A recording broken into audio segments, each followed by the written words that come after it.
Bien, bonjour à toutes et à tous. Donc, nous sommes aux tendances de la e-santé à station F et nous venons avec Mustapha Lassique, Pierre-Emmanuel Bibeau, Patrick Laurent Frings de participer à une table ronde sur l'IA générative, réalité virtuelle ou promesses futures.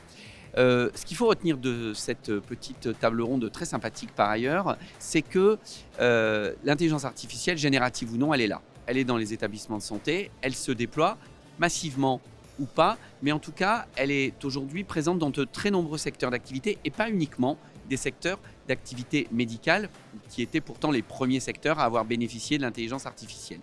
Et donc, ce qui a été mis en évidence, et c'est ce que la plateforme de l'Agence nationale d'appui à la performance essaye de mettre en évidence, c'est qu'il y a aujourd'hui beaucoup de solutions disponibles, mais beaucoup de solutions qui ne sont pas à des stades de POC, qui sont vraiment à des stades de mise en production dans les établissements, et que ce soit, je le disais, sur le diagnostic médical, mais aussi sur des fonctions de support, la production de diagnostics médicaux, de comptes rendus médicaux, d'aide au codage, de gestion des questionnaires de satisfaction des patients. Bref, on le voit, l'intelligence artificielle, elle se déploie, c'est une réalité.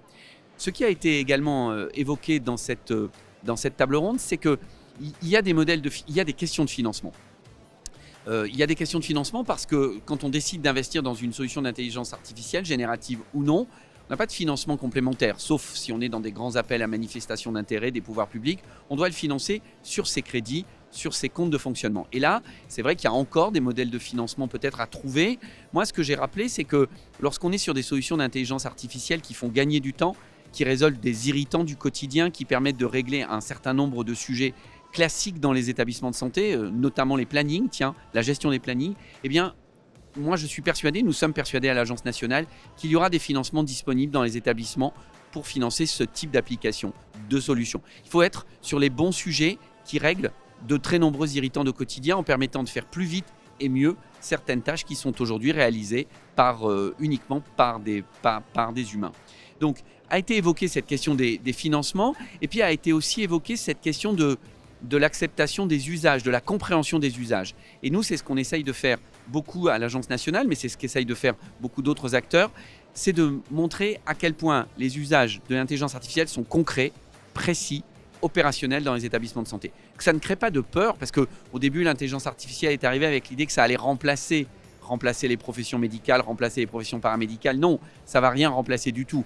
Mais si ça vient compléter et accélérer et rendre plus qualitatifs certains travaux menés aujourd'hui dans les équipes de soins, eh bien, c'est forcément un plus. Donc ça a été rappelé. Et puis a été aussi rappelé le fait que c'était sans doute indispensable que les grands groupes, les grands éditeurs des pays, et c'est ce que Mustapha Lassique notamment a rappelé, eh bien, soient encore plus présents sur le déploiement de ces solutions d'intelligence artificielle pour que ça s'intègre dans des applications communes et pas que ça fasse une succession d'applications juxtaposées avec toutes les questions qu'on peut connaître de conformité, d'interconnexion, de compatibilité qui sont malheureusement encore trop souvent les difficultés dans le fonctionnement hospitalier. Donc, l'intelligence artificielle, c'est une réalité. Ce n'est pas une promesse future, c'est aujourd'hui une réalité encore à ordonner et à amplifier. Et c'est l'ambition des pouvoirs publics et c'est ce qu'a rappelé le ministre de la Santé dans son intervention liminaire.